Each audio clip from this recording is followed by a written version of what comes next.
Hoje é segunda-feira, 15 de dezembro. Today is Monday, December 15th. Cara, o que aconteceu? Estou adiantado hoje. I don't know what's going on. Estamos viajando no tempo. Vou te renomear como Marty McFly. Marty McFly. Yeah, today Sim, hoje é 15 de dezembro de 2025 e nosso querido amigo Larry C. Johnson está aqui conosco. Bem-vindo, Larry. Larry. Yep, I'm here. Sim, tô aqui. Esse os óculos sou. Eu esforço a camisa chamativa. Exatamente. Exactly.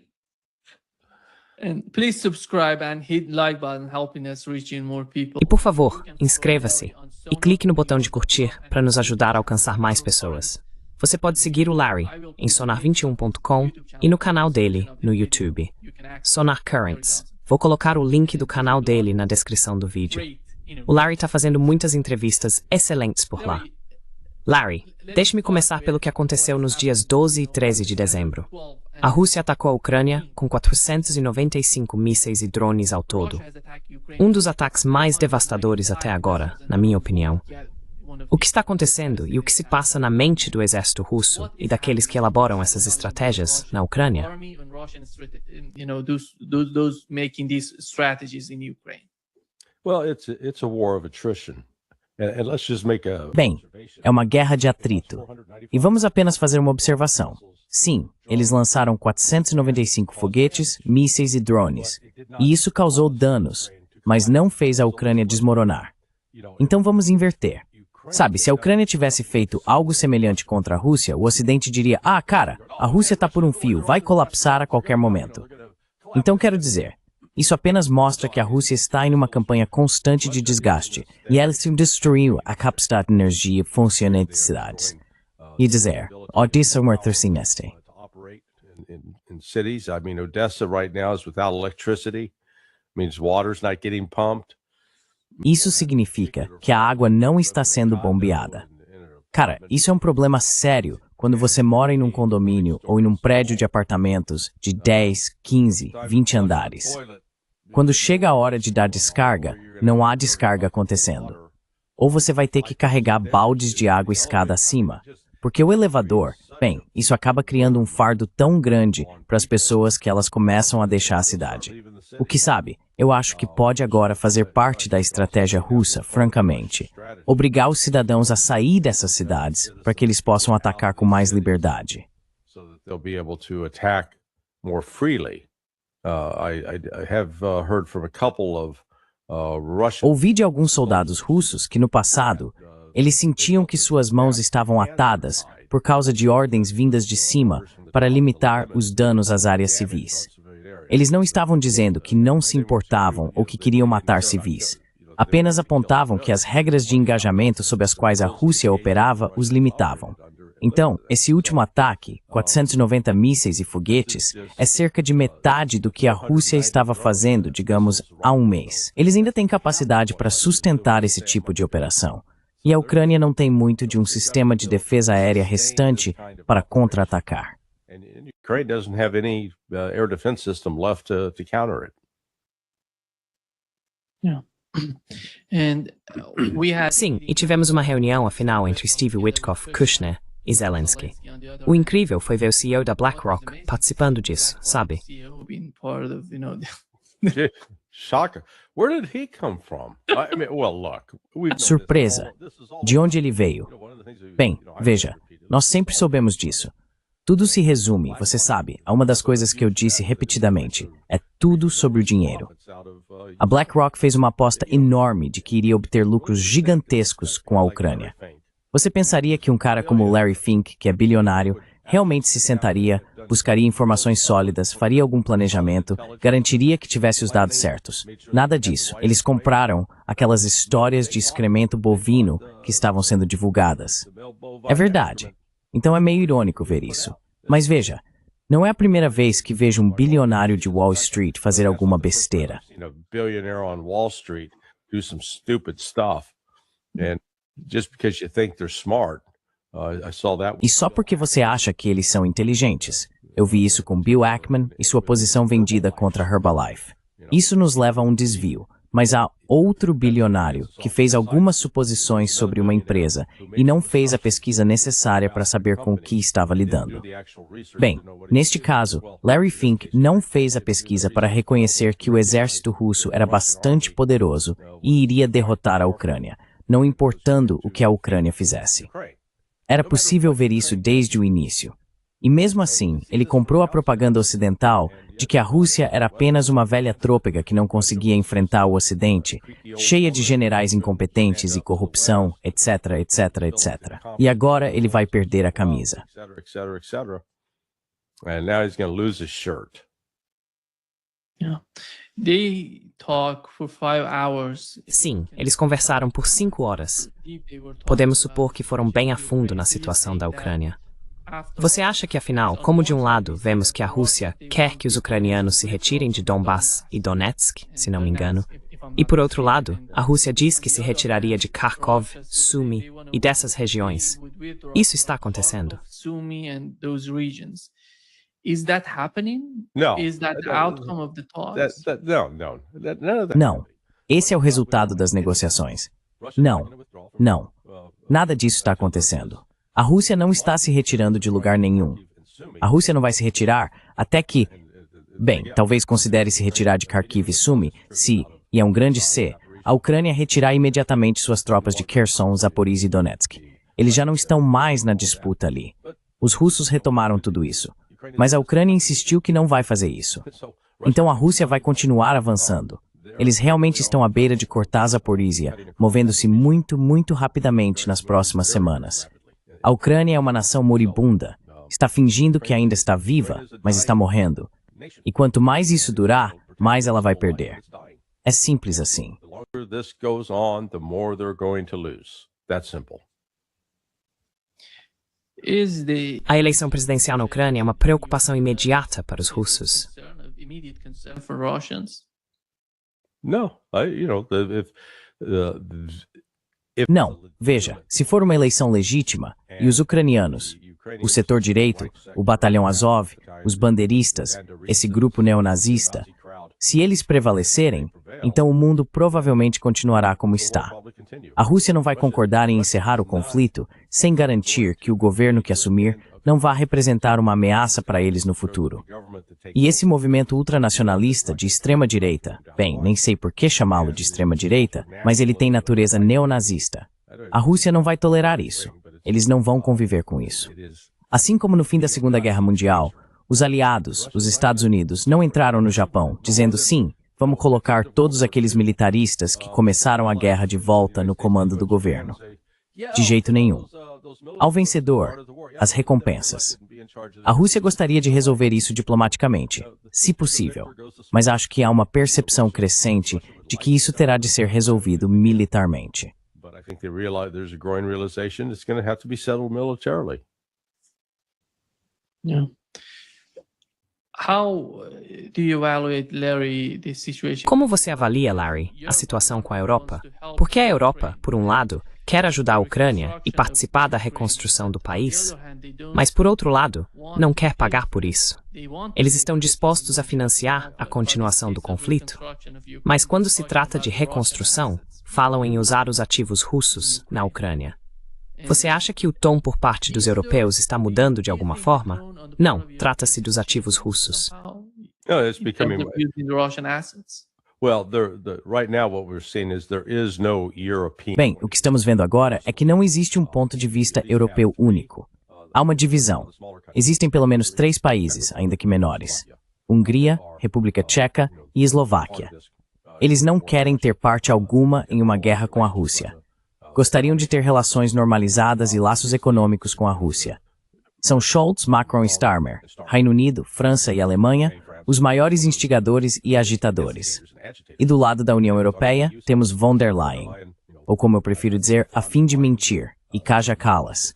Então, sabe, eles falam alto, usam um tom muito beligerante. Mas o que realmente podem fazer? Belligerent fashion. But what can they do? I mean, they have no Quero dizer, Eles realmente não têm poder militar de qualquer relevância. Tem alguns números no papel, mas em termos de capacidade real e de comandantes competentes que possam se deslocar para o campo e organizar forças, isso eles não têm. Mesmo assim, continuam tentando provocar uma guerra com a Rússia. Parece ser a única jogada deles no momento. Enquanto isso, a Rússia, na minha opinião, Putin, Lavrov e o restante da equipe de segurança nacional estão completamente de saco cheio. Eles perderam toda a paciência com os europeus. Veem-nos como um pequeno chihuahua barulhento, agressivo, tenta morder, mas no fim das contas é mais um incômodo do que uma ameaça militar imediata. They're more of a nuisance than an immediate military threat. What's good about the Putin administration that O que é bom na administração, Putin, é que eles estão sempre dispostos a conversar, a negociar. E, na minha opinião, eles nunca diriam não à Europa. Se a Europa decidisse mudar sua postura em relação à Ucrânia, ou talvez encontrar uma solução melhor para a Ucrânia. Sabe, eles estão conversando com os americanos e conversariam com os europeus se os europeus decidissem seguir nessa direção. if Europeans decide to go in that direction? Yeah, no, I agree. Yeah, but look, Europe's Sim, não concordo. Mas veja, a Europa está cometendo suicídio. Em vez de importar petróleo e gás baratos da Rússia, eles estão optando por fontes alternativas, o que vai aumentar significativamente o preço desse combustível. E isso se traduz em menor crescimento econômico e provavelmente maior inflação. Ou seja, você tem o pior dos dois mundos. Uma economia estagnada e preços em disparada. E eles estão fazendo isso conscientemente. Eles acham que podem prejudicar a Rússia. Não vamos mais comprar seu produto. E a Rússia responde, tudo bem, ótimo, vamos vender em outro lugar. Sabe, eu escrevi sobre isso ontem à noite. Essa realmente era a visão de Sergei Karaganov. Ele é o chefe de uma das novas escolas de economia na Rússia, um cientista político. in Russia, political scientist, and he's been advocating E sabe, ele vem defendendo essa guinada para o Oriente, que basicamente diz, veja, passamos 300 anos tentando, bajular os europeus, tentando fazer parte do grupo europeu. Queríamos fazer parte do clube deles, e os europeus não quiseram. O resto da Europa basicamente não quis ter nada a ver com a Rússia. Sabe, essa arrogância. Eles são apenas um bando de eslavos, não são tão inteligentes ou tão refinados e cultos quanto nós. E, na verdade, parte disso remonta à divisão religiosa entre a Igreja Católica e a Igreja Ortodoxa. Sabe, ambas são cristãs, mas brigaram e se separaram por causa da interpretação do Espírito Santo. Então, por 300 anos, a Rússia tentou, por assim dizer, se aproximar e foi constantemente rejeitada. if you will, ingratiate itself and was constantly rejected. And so Karaganov says, no, our future's to the east. Our future's Então Karaganov diz, não, o nosso futuro está no Oriente. O nosso futuro é com a China. O nosso futuro é desenvolver a Sibéria. Veja, a Rússia é um território vasto, com recursos naturais quase incalculáveis e está forjando laços com a China e a Índia, que provavelmente serão, digamos, esforços colaborativos. É para isso que estão se movendo.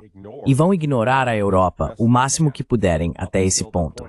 Se a Europa decidir implantar armas que possam ameaçar, armas nucleares que possam ameaçar a sobrevivência da Rússia, então veremos a Rússia agir e agir de forma decisiva contra a Europa. Eles não vão.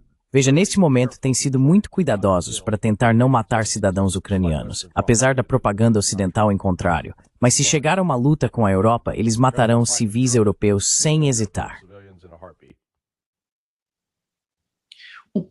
Actually, when we look at the NSS, Na verdade, quando olhamos para a NSS, a Estratégia de Segurança Nacional, o ponto positivo é que há um reconhecimento da realidade na Europa e na Ucrânia.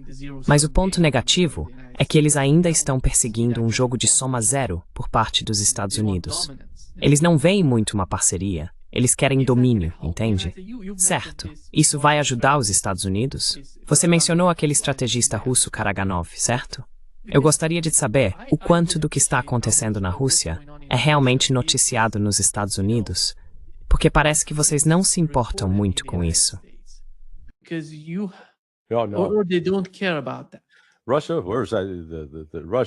The The only news that'll be reported Rússia. in the United States about Russia- As únicas notícias que são divulgadas nos Estados Unidos sobre a Rússia são sempre negativas. Sabe? Eles têm filas enormes para o gás. As lojas estão vazias. O exército está desmoronando. É esse tipo de coisa que é noticiado. E na maior parte isso é, por assim dizer, propaganda ocidental. Há muito pouco interesse em realmente tentar o que é a Rússia, como são as pessoas, qual é a cultura. Sabe, o americano médio ainda acredita que a Rússia é um estado comunista, o que está longe de ser verdade.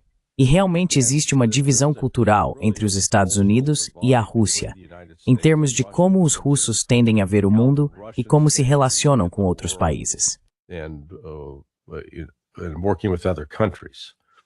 Whereas, as you noted, the United Como você observou, os Estados Unidos têm um modelo baseado no que eu chamaria de exploração colonial. O que podemos tirar dos outros? Precisamos controlar, precisamos dominar. Esses outros países têm que fazer o que queremos que façam. Eles não podem seguir seu próprio caminho. Precisam estar sujeitos a nós. A mentalidade russa é muito mais colaborativa. Por exemplo, quando trabalham com o Irã, eles não chegam aos iranianos dizendo, olha, é assim que vocês vão fazer. Não, é baseado em respeito mútuo e disposição para e buscar-se, mesmo se mexer impondo o que devem fazer. cooperate with you, but we're not going to come in and tell you what to do. We're not going to order you around. It really, Nós não vamos mandar em você. É uma mentalidade colaborativa, certo? Escrevi sobre isso ontem à noite a esse respeito.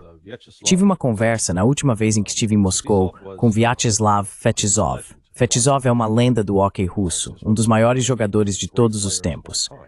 O que ele descreveu quando deixou a União Soviética em 1989 e foi autorizado a vir para os Estados Unidos jogar pelo New Jersey Devils foi o quanto ficou chocado com o que chamou de abordagem ocidental, canadense-americana, do hóquei. Era tudo sobre o indivíduo, tudo sobre uma pessoa ser a estrela. It was all about, one person between the star. And because he said, I came out of a system. Ele disse, eu vim de um sistema que enfatizava o trabalho em equipe, em que precisávamos operar como uma unidade. Sim, um de nós podia ser um jogador superior, mas não se tratava de eu ser a estrela. Tratava-se de como eu trabalhava com minha equipe, meus colegas, meus camaradas, como cooperamos para ser uma unidade completa. Essa é uma mentalidade diferente, e isso afeta a forma como você interage com as pessoas. Então, o que estamos realmente vendo é essa mentalidade individualista de eu tenho que ser a estrela. Isso faz parte do que está destruindo o Ocidente. E sabe, estamos testemunhando o fim desse sistema. Ele não vai acabar na próxima semana, nem no próximo mês, nem mesmo daqui a um ano, mas está morrendo, e está morrendo bem diante dos nossos olhos. But it's dying, and it's dying in front of our eyes. Yeah. Here is, Larry, what German... Aqui está o que o chanceler alemão Merz disse. Ele acredita que a era da Pax Americana está chegando ao fim. Ele estava em uma festa em Munique e durante o evento, você pode ver isso nas agendas. Sind für uns in Europa und Yeah, it seems that... risco para seus próprios interesses. ihre eigenen Interessen wahr. Yeah, Oh, there's an unusual concept. Que conceito incomum. Nossa, os americanos estão perseguindo seus próprios interesses? Meu Deus, isso é tão inédito nas relações internacionais. Quero dizer, quem mais faz isso? O homem é um idiota. Santo Deus. Sabe? O que a Alemanha está fazendo? Pelo que me lembro, o hino nacional dizia Alemanha, Alemanha acima de tudo. Alemanha acima de tudo. Que hipócrita. Desculpe. What a hypocrite. Sorry. yeah. But it seems that... Sim, mas me parece que quando olho, por exemplo, para Merz e outros líderes europeus, eles estão aceitando a realidade, meio que falando sobre isso, mas não se vê nenhuma interpretação real desse entendimento ou interação. Ainda parece que eles estão agindo em uma espécie de negação. They're acting in some sort of denial. No, Bem, eles certamente não estão em conta com a realidade. Go ahead. If you think... Se você pensa assim, preciso de acordo com o que está dizendo. Eu não vejo o que antecede. Yeah, well, look at the public opinion. É bem, olhe as pesquisas de opinião pública sobre o Starmer. Ele está com uma queda de cerca de 13%. O Macron está em torno de 19%. O Merz, sabe, 25%, 26%. Então temos esse fenômeno em que esses países são liderados por governantes completamente desprezados e detestados. Eles não têm nenhum mandato popular. E, portanto, estão seguindo uma agenda totalmente desconectada do que a maioria de suas respectivas populações deseja. Essa fofme sinceridade de absurdo. This is a form of insanity, in my view.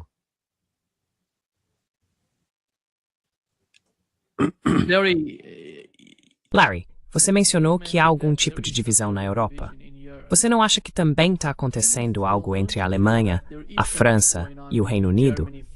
Porque eu não vejo eles totalmente alinhados entre si.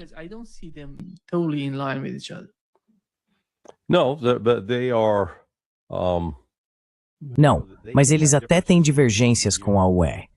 Com von der Leyen pressionando para confiscar os ativos russos, houve alguma resistência de Macron e até de grandes bancos europeus contra essa medida. Então eles não estão unidos nesse ponto.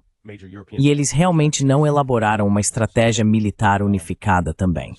Como já comentamos antes, eles querem que a Ucrânia forneça todos os soldados. Ei, forme um exército de 800 mil homens. E aí está a Ucrânia, basicamente com 1/10 da população desses três. Não há pensamento racional sendo aplicado à política externa na Europa. É tudo emoção. Um ódio à Rússia. E acho que parte desse ódio está enraizada na postura da Rússia em relação ao que podemos chamar de valores tradicionais. A Europa se tornou um verdadeiro espetáculo bizarro em termos de sua adesão ideológica. In terms of its ideological embrace. Sabe, a Alemanha está sofrendo de uma forma que nenhum outro país está neste momento. Não sei se você viu a reportagem do Financial Times dizendo que a Volkswagen está fechando uma fábrica na Alemanha pela primeira vez em 88 anos. First time. Yeah.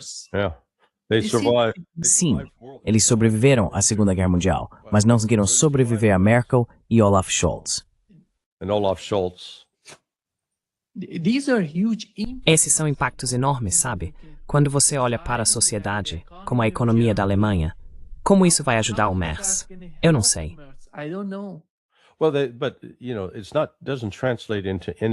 Mas isso não se traduz em dor financeira imediata para o alemão médio por causa do sistema deles, a rede de segurança que existe. As pessoas começam a receber dinheiro do governo e ainda tiram férias. Mas nesse processo, a Alemanha está tendo que contrair cada vez mais dívidas. Assim, a dívida, as obrigações externas da Alemanha, está aumentando rapidamente. E um dia desses, eles podem voltar aos tempos da República de Weimar, quando houve hiperinflação e a economia entrou em colapso. A trajetória em que a Alemanha está não é boa, porque não foi apenas a Volkswagen que fechou. Eles estão perdendo várias indústrias, e algumas estão fazendo as malas e se mudando para o exterior. A Alemanha, que antes foi realmente um milagre no pós-Segunda Guerra Mundial, reconstruída e novamente transformada na potência industrial da Europa, já não é mais isso. No longer.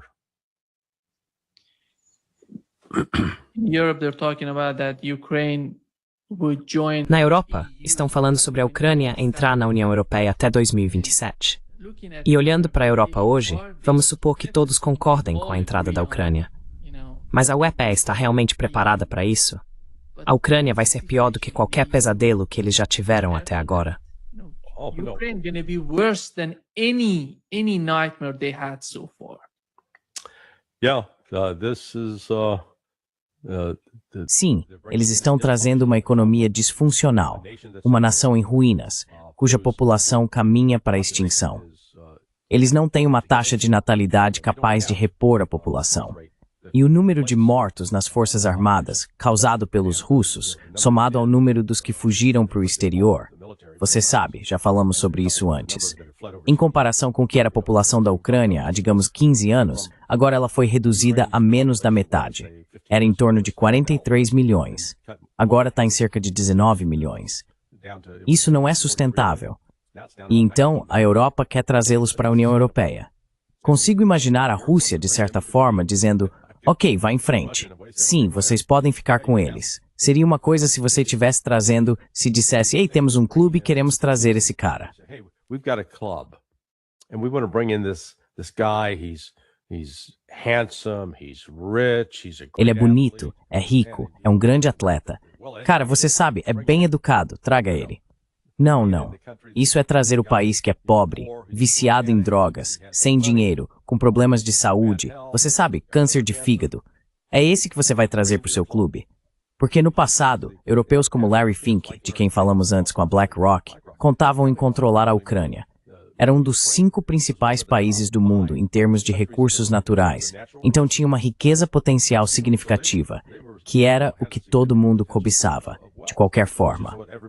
Mas, à medida que a ofensiva da Rússia continua, ela está controlando cada vez mais o que antes eram recursos ucranianos. It's controlling more and more of what used to be Ukrainian resources.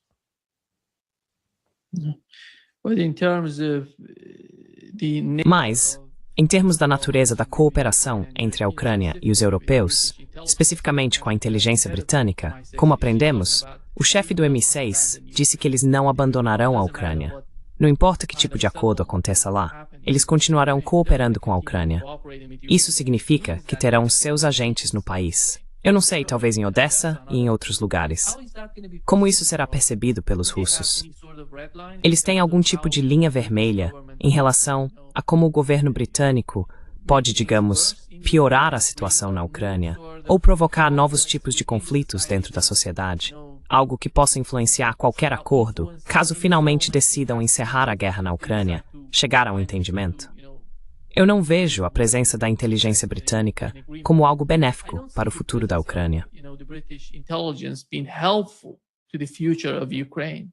Well, look, this is déjà vu all over again. Olha, isso é um déjà vu de novo, para citar Yogi Berra.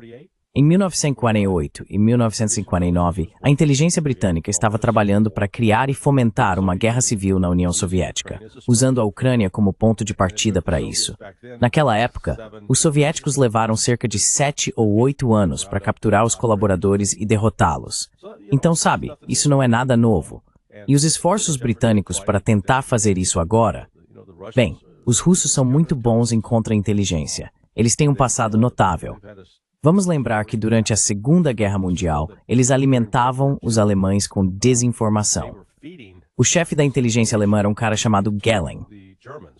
The head of German intelligence was a guy named Gehlen, and Gehlen thought he had this super secret source. E Gehlen achava que tinha uma fonte super secreta conhecida como os Balcãs. Bem, acontece que essa fonte super secreta era na verdade judaica. Acho que ele era húngaro, ou talvez sérvio, mas vinha de uma dessas comunidades. Ele era judeu e estava sendo controlado pela inteligência soviética. Então, sabe, os soviéticos e agora os russos têm capacidades de contra-inteligência muito boas. Eles mostraram que, quando entram em combate com um desses movimentos subversivos ou insurgentes, lutam para vencer. Já têm experiência nisso. Fizeram isso na Chechênia, durante a Guerra Civil Chechena. They did it in Chechnya during that Chechen civil war. And if it comes to pass that the Brits try to E se acontecer de os britânicos tentarem, você sabe, manter a insurgência viva no oeste da Ucrânia, a Rússia vai lidar com isso também. Eles não entram em pânico. Tem uma longa história lidando com esse tipo de coisa.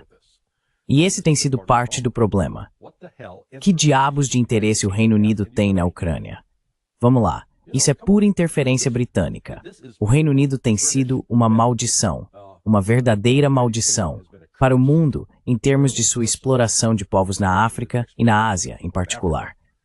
A herança colonial dos britânicos é uma mancha completa naquele país, mas eles se acostumaram a governar o mundo. But they got accustomed to ruling the world. And it's been but what has happened in the course of the 20th O que aconteceu ao longo do século XX foi que as duas guerras mundiais os quebraram. Isso realmente cortou a base do imperialismo deles. E você sabe, lá está o Reino Unido, morrendo lentamente. É uma cultura tão bizarra agora, em que veneram esse rei, ou antes era rainha, e celebram essa herança enquanto culturalmente estão mudando com o influxo de imigrantes. É de certa forma o retorno da era colonial. Alguns de seus antigos súditos coloniais agora estão indo para o Reino Unido e mudando completamente a sua cara. Mas você sabe, o M6 é como uma doença. Vai continuar tentando infectar até ser destruído. It's going to continue to try to infect until it's destroyed. At some point during the war in Ukraine, I was thinking Sabe, that em algum momento durante a guerra na Ucrânia, eu achava que o governo da Polônia estava ficando muito radical em relação aos russos. Mas hoje, quando olho para o país, parece que eles mudaram completamente de ideia sobre a Rússia. Como você vê a Polônia hoje? Eles não fazem mais parte desse tipo de visão radical, desse tipo de ódio contra a Rússia. Eu não os vejo mais assim. Well, it depends on who you're talking to. Bem, depende de com quem você está falando. Se for com Sikorsky, você sabe, o ódio virulento à Rússia ainda está lá. Ou Tusk, Donald Tusk, o primeiro-ministro. Ele está indignado com os russos. Mas aí você chega ao presidente Duda, sabe, uma perspectiva completamente diferente. E sua recente eleição mostra que a maioria dos poloneses apoia esse ponto de vista, em vez daquele defendido por Sikorsky. Mas eu acho que a Polônia está longe de ser unificada. De certa forma, a Polônia é outro exemplo vivo do que está acontecendo em toda a Europa, onde há líderes políticos completamente desconectados do que o povo quer. A Polônia está entre... Bem, acho que há 3 países europeus que vão enfrentar o peso das consequências da derrota da Ucrânia pelos russos. Of the defeat of Ukraine by the Russians. Poland, Hungary, Romania. And Polônia, Hungria, Romênia, e eles provavelmente enfrentarão uma nova onda de refugiados. E ainda assim, como no caso da Polônia, uma das grandes preocupações deles era, sabe, se a Ucrânia fosse aceita. E a Ucrânia, em termos de produção agrícola, ameaçaria o sustento dos agricultores poloneses. Então, sabe, é um quadro complicado aqui. Pessoas como Sikorsky e Tusk, sabe, se suas visões prevalecessem, então sim, veríamos a Polônia se alinhando rapidamente com a Alemanha, a França e o Reino Unido, e promovendo, sabe, uma postura beligerante em relação à Rússia. Mas sabe, se Duda e seu grupo prevalecerem, veremos, eu acho, uma abertura para negociar com a Rússia e tentar dizer, ei, sabe, vamos conviver. Não precisamos estar em guerra. Let's live together. We don't have to be at war. There are two parts of, the sort of... Há 2 partes, sabe, no tipo de política externa da Polônia. Uma ainda é a mesma de quando a guerra começou. Você deve se lembrar de Sikorsky debatendo com Michael McFaul. Together with Michael McFaul, debating John Mearsheimer. And he said Sim, debatendo com John Mearsheimer. E ele disse que a Rússia aprenderia uma lição na Ucrânia. Você se lembra daquela época? Ele realmente achava que iriam esmagar a Rússia na Ucrânia, prendê-la lá. Acho que agora eles estão aceitando a realidade. Eles sabem que não conseguiram fazer nada na Ucrânia para derrotar ou enfraquecer a Rússia. E também foram afetados pelo conflito de outras formas, como os refugiados, os imigrantes que estão indo para a Polônia. Mas a dura realidade, Larry, é o que aconteceu no campo de batalha. Muitos soldados poloneses, mercenários, foram para lá e aprenderam o quão forte a Rússia é no campo de batalha. Well, I think the last number I saw was an estimated. Bem, sim, acho que o último número que vi foi uma estimativa de 12 a 15 mil poloneses que morreram lutando ao lado da Ucrânia. Um número significativo. Eles não estavam lá como parte do exército polonês oficial, mas ainda assim lutavam do lado ucraniano. E, novamente, o que é tão bizarro em tudo isso é que o governo atual da Ucrânia reflete a ideologia de Stepan Bandera da Segunda Guerra Mundial. Bem, o que Bandera fez? O movimento dele esteve envolvido no assassinato de cerca de 150 mil poloneses, o massacre de Volhynia, que ocorreu ao longo de vários meses. Então você pensaria que os poloneses estariam, na verdade, alinhados com a Rússia nesse aspecto. That the Poles would actually be aligned with Russia in this regard. But, again, within Polish history. Mas você sabe, novamente, dentro da história e da memória polonesas, eles culparam os soviéticos pelo assassinato de intelectuais e políticos poloneses no início da Segunda Guerra Mundial. Então, sabe, eles têm motivos de ambos os lados para odiar os ucranianos e odiar os russos. Ou pelo menos, sabe, para não esquecer a história. Mas a Polônia sozinha não tem força para lutar contra a Rússia de forma alguma. E ainda assim, a OTAN vem transformando a Polônia, fazendo dela a ponta da lança, construindo bases militares tanto na Polônia quanto na Romênia. Esses dois países em particular estão sendo usados de forma cínica pelo Ocidente. Are being used, I say used cynically by the West. Yeah. Sim. Você acha que eles estão compartilhando esse tipo de informação com outros países europeus, como o Reino Unido, a França e a Alemanha, sobre o que vivenciaram no campo de batalha? I'm talking about. There doesn't appear to be any appetite. Não parece haver, em toda a Europa, qualquer disposição para realmente fazer uma avaliação objetiva do que está acontecendo no campo de batalha. Eles continuam se enganando, convencendo-se de que os russos estão sofrendo mais baixas do que os ucranianos, de que os ucranianos estão vencendo os russos. É um mundo de fantasia agradável em que vivem, mas que não tem nada a ver com a realidade. E é por isso que, um dia, a realidade vai desabar sobre a Europa. Com a derrota da Ucrânia, os europeus terão de lidar com as consequências de uma onda de refugiados entrando em seus países. Europeans are going to face this fallout of refugees flooding into their countries. Larry, shifting the gear a little bit to Australia. Larry, mudando um pouco de assunto para a Austrália, o ataque terrorista contra a comunidade judaica em Bondi Beach era um pai e seu filho, e eles eram, sabe, parte do salafismo, esse tipo de movimento radical. O que me impressiona é que a inteligência israelense está dizendo que o Irã estava por trás disso. Israeli intelligence is talking about that Iran was behind this. I know, and that is amazing. Yeah.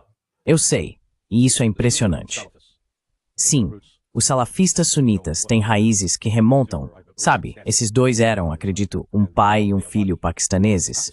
E o que se chama de movimento Deobandi no Paquistão teve um papel importante na formação da Al-Qaeda e do ISIS. Essa versão específica do Islã também está ligada aos wahhabitas na Arábia Saudita. Eles são inflexíveis, rígidos, acreditam possuir a verdade absoluta sobre o Islã. E é por isso que matam outros muçulmanos. Eles matam muçulmanos xiitas, que são o grupo predominante no Irã. Na verdade, se você voltar e observar quando a guerra estava em fúria na Síria, era o Irã lutando ao lado de Bashar al-Assad, que tentava proteger os alauítas e os xiitas contra os sunitas. And Shia against the Sunnis.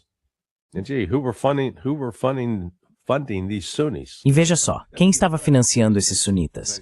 Seria o Ocidente, os Estados Unidos, o Reino Unido. É importante observar que, pelo que acredito, foi um cidadão sírio, um ex-cidadão da Síria, quem realmente enfrentou um dos atiradores, o filho, e o impediu de atirar, desarmando-o. Então, sabe, não foi apenas como o Ocidente gosta de retratar, o Islã como uma religião violenta. Não.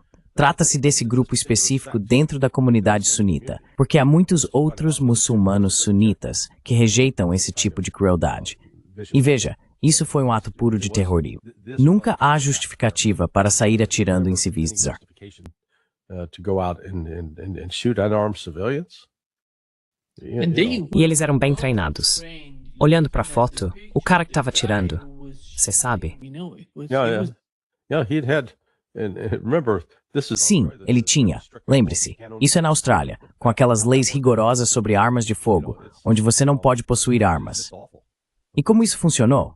Sabe, é simplesmente terrível. Mas a narrativa ficou mais complicada ontem, quando um muçulmano da Síria interveio para impedir aquele fanático enlouquecido do Paquistão. É só mais um lembrete de que esse esforço para instigar e incitar esse tipo de violência, o Ocidente teve um papel nisso, ao incitar e financiar. Está tudo conectado. Sabe, vimos na Síria outro dia, 2 soldados americanos e seu intérprete foram mortos por, entre aspas, o ISIS. O al-Jolani não fazia parte do ISIS? Ah, é verdade. E depois ele se separou deles, al-Nusra. E depois do al-Nusra para o Hayat Tahrir al-Sham. Então, mais uma vez, temos sido facilitadores. Os Estados têm sido um facilitador disso. E depois isso volta e morde a gente na bunda. Has been enablers of it, and then it comes back and bites us in the ass. Yeah. It's somehow ridiculous. Sabe, é ridículo e facções lont computer. Fighting the other faction. Well, I don't know if you've ever been around Bem, sabe, eu não sei se você já esteve por perto, vou chamá-los de fanáticos religiosos. people who Pessoas que ficam convencidas de que têm uma linha direta com Deus, que possuem a compreensão correta da relação com Deus, ou Alá, ou Jeová, enfim, como quiser chamar sua divindade. E eles podem ser muito, muito conflituosos. Quero dizer, já vi isso dentro do cristianismo. E eles também podem ser violentos. Então, isso não se restringe apenas ao islamismo. Você também já viu isso dentro do judaísmo. Judaísmo, cristianismo, islamismo. O que acho fascinante é que não me lembro de terroristas budistas. Não me lembro de um único grupo baseado no budismo que tenha saído por aí organizando-se para tentar matar pessoas de outras fés ou crenças. Então isso não é algo típico de todas as religiões. Parece que esse tipo de violência surge dentro do judaísmo, do cristianismo e do islamismo. This kind of violence crops up within Judaism, Christianity, and Islam. Yeah. There was a meeting, Larry. Sim. yesterday. Ontem houve uma reunião no Irã, Larry, com a presença do Irã, China, Rússia, todos esses países ao redor do Afeganistão que estão preocupados com o que está acontecendo lá. Eles estavam discutindo sobre tropas estrangeiras voltarem a entrar no Afeganistão. E todos esses países se opõem a esse tipo de política. Estavam falando, aliás, sobre os Estados Unidos voltarem ao Afeganistão. Qual é a lógica de voltar ao Afeganistão? Por que precisariam voltar se Donald Trump realmente quer o que disse em sua estratégia de segurança nacional, mesmo considerando que isso não faz parte desse plano? Considering that is not part of that plan. Yeah. The cynical part of É, a parte cínica de mim disse que precisamos reativar o comércio de drogas, fazer as drogas voltarem a circular, colocar a heroína de volta nas ruas. Sabe, porque o Talibã chegou e reprimiu isso. John Kiriakou contou uma história pessoal interessante que viveu depois de deixar a CIA, quando trabalhava no Capitólio, com o Comitê de Relações Exteriores. Ele disse que, em uma viagem de averiguação ao Afeganistão, acabou conversando com um dos fazendeiros, e o fazendeiro basicamente disse: "Olha, fomos incentivados pelos americanos a cultivar as papoulas de heroína. Por quê? Porque os Estados Unidos queriam usar o comércio de drogas, esperando que a heroína fosse parar no Irã e na Rússia, viciando as pessoas e destruindo suas sociedades." So that it would ruin their societies. Do I believe that? Absolutely, 100%. Eu acredito nisso? Absolutamente. 100%. Não há nenhuma razão justificável no mundo para os Estados Unidos voltarem ao Afeganistão. E veja, acho que isso é conversa fiada. Se os Estados Unidos tentassem voltar, vamos lá, já levamos uma surra lá uma vez. Vamos voltar e pedir mais uma dose? Por favor. Isso sempre vem envolto nessa ideia de que precisamos conter o Irã ou enfraquecer a Rússia. É uma forma de doença mental, esse apego a uma mentalidade imperial. Nanomanting the States Unidos inengs defressen, Ichbrok beneng imidinegam antes. It's then our seems. That fine. Power that it once had. That's slipping away.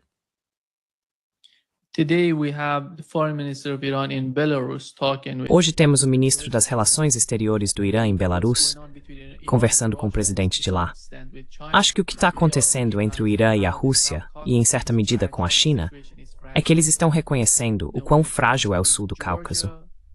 A situação é frágil, e quando se trata da Geórgia, da Armênia e do Azerbaijão, ninguém quer a OTAN nessa região. Esse é um dos principais objetivos. O Irã não quer a OTAN nesses países. A Rússia não quer. E eu não sei. Os Estados Unidos ainda estão considerando estar na Armênia e no Azerbaijão? Is the United States still considering being in Armenia and Azerbaijan? Oh yes. No, listen, Ah, sim. Não, ouça. Tenho certeza de que existem diretivas presidenciais assinadas, determinações, que permitem à CIA conduzir operações secretas nos 3 países. E sabe, às vezes é algo aberto, como por meio da USAID e da ajuda pública, mas o objetivo geral é subverter os governos da Geórgia, da Armênia e do Azerbaijão, transformá-los em fantoches do Ocidente e usá-los como bases para lançar ataques e operações subversivas contra a Rússia e o Irã. Eu acredito plenamente nisso. Acho que é isso que está acontecendo. Mas sabe, o Ocidente está enfrentando alguns desafios nesse sentido. E até agora, os russos têm sido bastante eficazes em conter isso. And so far, the Russians have been pretty effective in countering it. Yeah. The other thing, Larry, about the Sim. Outra coisa, Larry, sobre o caso da Austrália. Netanyahu declarou que uma das razões para o aumento do antissemitismo é o reconhecimento do Estado palestino pelos europeus, talvez pela Austrália, e que tudo isso estaria, de alguma forma, criando uma nova atmosfera contra os judeus. Como esses dois conceitos estão relacionados? Não vejo como a ideia de um Estado palestino contribui para o ódio contra os judeus. Well, let's be clear. Bibi Netanyahu's Bem, vamos ser claros. Bibi Netanyahu é um dos maiores antissemitas do mundo por causa de seu ódio aos palestinos. Os palestinos e os árabes são povos semitas. Se quiser, as raízes das línguas determinam que eles são semitas. Os palestinos têm geneticamente mais em comum com os habitantes originais daquela região. O Levante, o que hoje conhecemos como Israel, Gaza, Jordânia, Síria. Os palestinos têm mais em comum geneticamente do que todos esses judeus askenazes que vieram da Europa. Eles são mais europeus do que semitas. E então jogam esse termo por aí, antissemita. Se você odeia palestinos, se você odeia árabes, você também é antissemita, certo? E eles querem confundir as coisas, fazer com que o antissemitismo seja apenas sobre odiar judeus. E isso não é, sabe, do meu ponto de vista, não é sobre odiar judeus. Ódio ao sionismo, absolutamente. hating Jews, hatred of Zionism, absolutely. I think Zionism is a pernicious belief. Acho que o sionismo é uma crença perniciosa. Tem sido a fonte de grande mal e grande sofrimento. Tudo gira em torno de uma construção mítica de crença sobre o judaísmo. Se voltarmos à história do Antigo Testamento, o Pentateuco, os 5 primeiros livros da Bíblia, começa com Abraão, recebendo a promessa de que haveria uma bênção para muitas nações, e de repente passa a ser apenas um grupo especial de pessoas que são amadas por Deus mais do que todos os outros, e que têm o direito de matar quem quiserem e tomar o que quiserem, porque Deus disse que essa porção específica de terra, uma terra ruim, aliás, em termos de recursos, pertence a eles e a mais ninguém. Todo o conceito do sionismo está no mesmo nível do comunismo em termos de ser um dos grandes males do nosso tempo. It ranks up there with communism in terms of being a great evil of our time. Deixe-me, Larry, apenas para encerrar esta sessão, reproduzir um trecho de Avi Shlaim, o historiador israelense. Ele está falando sobre como era a região antes da criação de Israel, antes de a entidade sionista ser estabelecida ali. Aqui está o que ele disse, Larry. Here is what he said, Larry. E antes do surgimento do Estado de Israel em 1948, havia um grande número de judeus vivendo no mundo árabe, algo em torno de 800 mil. Havia judeus no Líbano, na Síria, no Egito e no Iraque. A comunidade judaica no Iraque era a mais antiga, remontando a 2 milênios e meio. Era a mais próspera, a mais bem-sucedida e a mais integrada à sociedade local. Antes de 48, havia judeus em todo o mundo árabe, e a convivência entre muçulmanos e judeus não era um sonho distante. Era uma realidade cotidiana. Judeus e árabes viviam lado a lado até a chegada do sionismo. Minha família e eu éramos judeus árabes. Falávamos árabe em casa. Não falávamos nenhuma outra língua.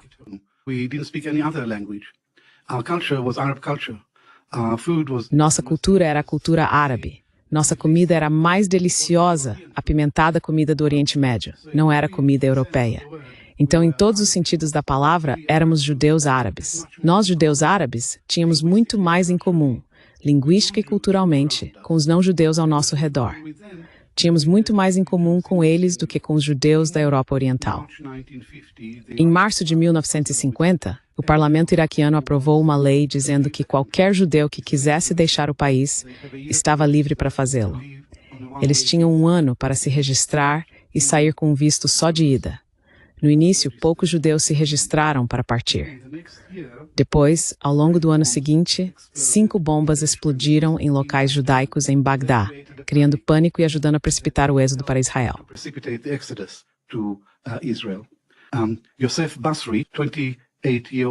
Yosef Basri, um advogado de 28 anos e ardente sionista, foi responsável por 3 das 5 bombas. Seu controlador era um oficial de inteligência israelense chamado Max Beinet, que lhe deu as ordens e o TNT. Em 1950, havia 135 mil judeus no Iraque. No final de 1952, restavam apenas cerca de 10 mil judeus e 125 mil haviam ido parar em Israel.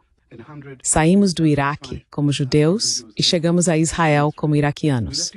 O problema é que Israel afirma ser o Estado dos judeus, afirma falar em nome de todos os judeus em qualquer lugar. Mas o sionismo é uma coisa askenazi, não tem nada a ver conosco. Yeah. Sim, Tsirptha. Sim, Sgali, Damatorkordista. Agreement. Yeah. I don't see, Sim, eu não vejo nenhum conflito entre muçulmanos, judeus e cristãos naquela região, Larry, porque a região é muito antiga. As tradições, a história são tão ricas. Dá pra ver que essas pessoas têm muito em comum. Seus ancestrais viveram juntos. Não é algo novo. ancestors were living together. It's not something new. Well, there's still Jewish. Ainda existe uma presença judaica em Teherã. Quero dizer, isso remonta a séculos atrás. O advento do sionismo, como eu disse, está no mesmo nível do comunismo em termos de gerar morte, destruição e caos. É realmente, na minha opinião, uma ideologia maligna. It really is. It's an evil ideology, in my view. Yeah. Muito obrigado por estar conosco hoje. É um grande prazer. Great pleasure. All right. Certo. Feliz por começar a semana com você. Nos vemos na sexta-feira. Friday.